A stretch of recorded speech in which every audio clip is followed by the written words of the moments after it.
अब आगे बढ़ते हैं और ये जो चैप्टर है मैं चाहूंगी कि तमाम जो इस वक्त व्यूअर्स हमें देख रहे हैं अपने घर के जेन अल्फा और जेन जी को अपने साथ बिठा लीजिए, क्योंकि उन्होंने जो जम्मू कश्मीर की तस्वीर देखी है वो बहुत अलग है। क्योंकि आज से 7 साल पहले जो जम्मू कश्मीर हमने देखा है उसकी तस्वीर बिल्कुल अलग है। जम्मू कश्मीर से धारा 370 35A को हटे कितने साल हो गए? 7 साल। आज ही का दिन था। 7 साल पहले इसी देश की संसद में वो फैसला हुआ जो हर किसी को असंभव लगता था, इम्पॉसिबल। किसी ने कभी नहीं सोचा था कि कश्मीर से आर्टिकल 370 कभी हट भी सकता है। लेकिन 5 अगस्त 2019 को यह हुआ, जिसकी वजह से आज जो कश्मीर हमें दिख रहा है वो सामान्य दिख रहा है, नॉर्मल दिख रहा है, खूबसूरत दिख रहा है। आज जो 18-20 साल के हैं जिन्हें हम जेन जी कहते हैं, उनके लिए कश्मीर का नॉर्मल क्या है? ये है कश्मीर का नॉर्मल। अभी जो आप देख रहे हैं ना तस्वीरें सारी, ये देखिए, चहल पहल हो रही है, शिकारा में लोग घूम रहे हैं, अच्छी अच्छी तस्वीरें आ रही है, खूबसूरत हरी भरी वादियां दिखाई दे रही है, गुलमर्ग में स्नो बोर्डिंग हो रही है, डल झील के शिकारे पर इंस्टा रील बनाते हुए टूरिस्ट दिख रहे हैं, लाल चौक पर देर रात बेफिक्र होकर आइसक्रीम खाते लोग। आज जिस श्रीनगर की सड़कों पर कैफे कल्चर पनप रहा है, कभी वहां सूरज ढलते ही ऐसा सन्नाटा पसर जाता था कि मानो पूरे शहर ने सांसें रोक ली हो। जेन जी ने वो दौर देखा ही नहीं है।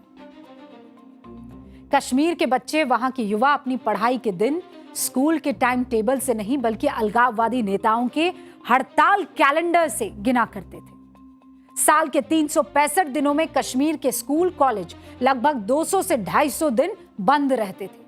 उपद्रवी स्कूलों की इमारतों को आग के हवाले कर देते थे। 2016 में 3 महीने के अंदर जम्मू कश्मीर के 27 स्कूलों को जलाकर राख कर दिया ताकि बच्चे मुख्य धारा की पढ़ाई से कट ही जाए। जब दिल्ली, मुंबई या बेंगलुरु का कोई युवा इंटरनेट पर ऑनलाइन कोडिंग या कॉम्पिटिटिव एग्जाम की तैयारी कर रहा होता था, तब कश्मीर का युवा फोन पर महीने भर 2G या 3G इंटरनेट तक को तरस रहा होता था। आज जिस लाल चौक के क्लॉक टावर के सामने रात 11 से 12 बजे तक सैलानी खड़े होकर सेल्फी ले रहे होते हैं, शान से तिरंगा जहां पर लहराता है, 370 के दौर में शुक्रवार की दोपहर 2 बजे लाल चौक और नौहट्टा का मंजर क्या होता था वो हमसे पूछिए। उसकी तस्वीरें हमारे जेन जी को नहीं पता है। जुमे की नमाज के बाद अचानक सैकड़ों युवाओं की भीड़ निकलती। उनके हाथों में किसी किताब या स्पोर्ट्स किट की जगह पत्थर हुआ करते थे। अलगाववादियों का स्पॉन्सर्ड सिस्टम वहां पर काम करता था। कई मासूम युवाओं को चंद रुपये, एक पेट्रोल बम और गुमराह करने वाले भाषण देकर सुरक्षा बलों पर पत्थर फेंकने के लिए आगे कर दिया जाता था। जब तक जम्मू कश्मीर में आर्टिकल 370 था, वो सिर्फ एक राजनीतिक शब्द नहीं था, वो आम लोगों की जिंदगी में एक असमानता की दीवार थी। अगर कश्मीर की कोई लड़की भारत के किसी दूसरे राज्य के लड़के से शादी कर लेती तो उससे उसके कश्मीर के घर और जमीन का मालिकाना हक हमेशा के लिए छीन लिया जाता था। 1957 से पंजाब वो साल था 1957। पंजाब से 250 से 272 वाल्मीकि परिवारों को सफाई कामदार के रूप में कश्मीर लाया गया था। लेकिन 370 की वजह से 3 पीढ़ियों तक उनके बच्चों को उच्च शिक्षा या सफाई कर्मचारी के अलावा कोई सरकारी नौकरी पाने का अधिकार ही नहीं था। वो पढ़े लिखे होकर भी सिर्फ झाड़ू उठाने के लिए मजबूर थे। श्रीनगर के लाल चौक पर भारत का राष्ट्र ध्वज फहराना देशभक्ति का काम नहीं बल्कि जान जोखिम में डालने जैसा कदम माना जाता था। तिरंगा फहराने की कोशिश करने वालों को सुरक्षा के नाम पर हिरासत में ले लिया जाता था। अलगाववादी या फिर उनके ऊपर हमला कर देते थे। साल 1991 और 92 में बीजेपी के तत्कालीन अध्यक्ष डॉक्टर मुरली मनोहर जोशी के नेतृत्व में एकता यात्रा निकाली गई। तब नरेंद्र मोदी इस पूरी यात्रा के मुख्य संयोजक थे। यह यात्रा 26 जनवरी 1992 को श्रीनगर के लाल चौक पर समाप्त होनी थी। सफल भी हुई, लेकिन जैसे जैसे ये यात्रा कश्मीर की तरफ बढ़ी, आतंकी संगठन JKLF ने खुलेआम धमकियां और पोस्टर लगाना शुरू कर दिया। और आपको पता है उन पोस्टर में क्या लिखा था? जिसने अपनी मां का दूध पिया है वो लाल चौक पर आकर तिरंगा फहराकर दिखा दे। तब प्रधानमंत्री ने इन कट्टरपंथी आतंकियों को क्या जवाब दिया था, एक बार आपको सुनवाते हैं। लाल चौक में पोस्टर्स लगाए, दीवारों पे लिखा है, जिसने अपनी मां का दूध पिया हो वो श्रीनगर के लाल चौक में आए, आकर के भारत का तिरंगा झंडा फहराए, और अगर वो जिंदा वापस जाएगा तो आतंकवादी उसे इनाम देंगे। आतंकवादी काम खोल करके सुन ले। 26 जनवरी को परसों, अब चंद घंटे बाकी हैं, लाल चौक में फैसला हो जाएगा किसने अपनी मां का दूध पिया। आर्टिकल 370 सिर्फ एक कानूनी धारा नहीं थी, बल्कि वो एक ऐसा दायरा था जिसने कश्मीर को विकास, बराबरी, शिक्षा और आधुनिकता से काट कर रख दिया था। इसी का नाम लेकर आज फिर मुद्दे को हवा देने का काम किया जा रहा है। PDP अध्यक्ष महबूबा मुफ्ती कह रही हैं कि हम इस रात को कभी नहीं भूल सकते। वो रात को ना भूलने की बात तो करती रही, लेकिन तिरंगे को सीधा पकड़ना मैडम भूल गई। हाथ में देश के राष्ट्र ध्वज को उल्टा थामकर 370 की बहाली के नारे लगा रही थी। क्या यह सिर्फ एक राजनीतिक विरोध है, या फिर उस पुरानी मानसिकता का प्रदर्शन जो आज भी कश्मीरी युवाओं को तरक्की के मुख्य धारा से काटकर अपने फायदे के लिए इस्तेमाल करना चाहती है? क्या यह वही मानसिकता नहीं है, वही नीयत नहीं है जिसने कभी खुलेआम चेतावनी दी थी, अगर धारा से 370 से छेड़छाड़ हुई तो कश्मीर में तिरंगे को कंधा देने वाला कोई नहीं मिलेगा।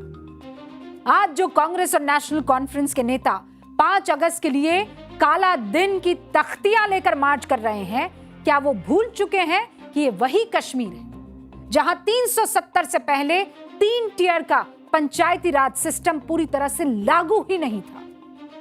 गांव के स्तर पर अगर कोई हिम्मत करके सरपंच का चुनाव लड़ भी लेता तो आतंकियों के डर से उन्हें अगले ही दिन अखबारों में या मस्जिद के बाहर पोस्टर लगाकर सार्वजनिक रूप से अपने पद से इस्तीफा देना पड़ता था। आपको पता है 2019 से पहले जम्मू कश्मीर में सुरक्षा स्थितियों, उग्रवाद और राजनीतिक अस्थिरता की वजह से कितनी बार चुनाव रद्द या स्थगित हुआ?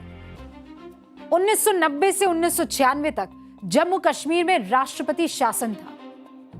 विधानसभा चुनाव हुए ही नहीं। 91 के 10वें लोकसभा चुनाव में जम्मू कश्मीर की सभी 6 सीटों पर चुनाव रद्द हो गए। वजह थी चरम पर पहुंचा आतंकवाद और बिगड़ी हुई सुरक्षा व्यवस्था। 2017 में अनंतनाग लोकसभा सीट के लिए जो उपचुनाव था, उस दौरान इतनी हिंसा हुई कि 8 लोगों की जान चली गई और चुनाव को रद्द करना पड़ा। धारा 370 हटने के बाद जम्मू कश्मीर में 2024 का लोकसभा और विधानसभा चुनाव शांतिपूर्ण तरीके से निपटा है, जब जनता ने गोलियां और डर के बगैर बैलेट बॉक्स का रास्ता चुना। No bullet, only ballot. उसी लोकतंत्र की बदौलत आज उमर अब्दुल्ला जम्मू कश्मीर के मुख्यमंत्री की कुर्सी पर बैठे। लेकिन आयरनी देखिए आप हुक्म, जिस 2024 के चुनाव में उमर अब्दुल्ला को जनता का नुमाइंदा बनाया, जिस सिस्टम ने सत्ता की चाबी सौंपी, आज वही उमर अब्दुल्ला 5 अगस्त को लेकर कह रहे हैं हम 7 साल बाद भी नहीं भूले हैं। राजनीति की इस बिसात पर इतिहास का फैसला हो चुका है।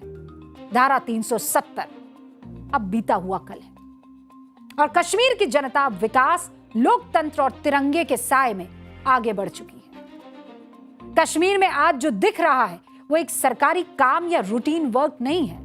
ये एक पूरी पीढ़ी का खोया हुआ बचपन, उसकी शिक्षा, उसका सुरक्षित भविष्य वापस लौटाने का एक ऐतिहासिक फैसला है। और डेटा दिखा देती हूं जल्दी से। पत्थरबाजी की घटनाएं 2010 में कितनी थी?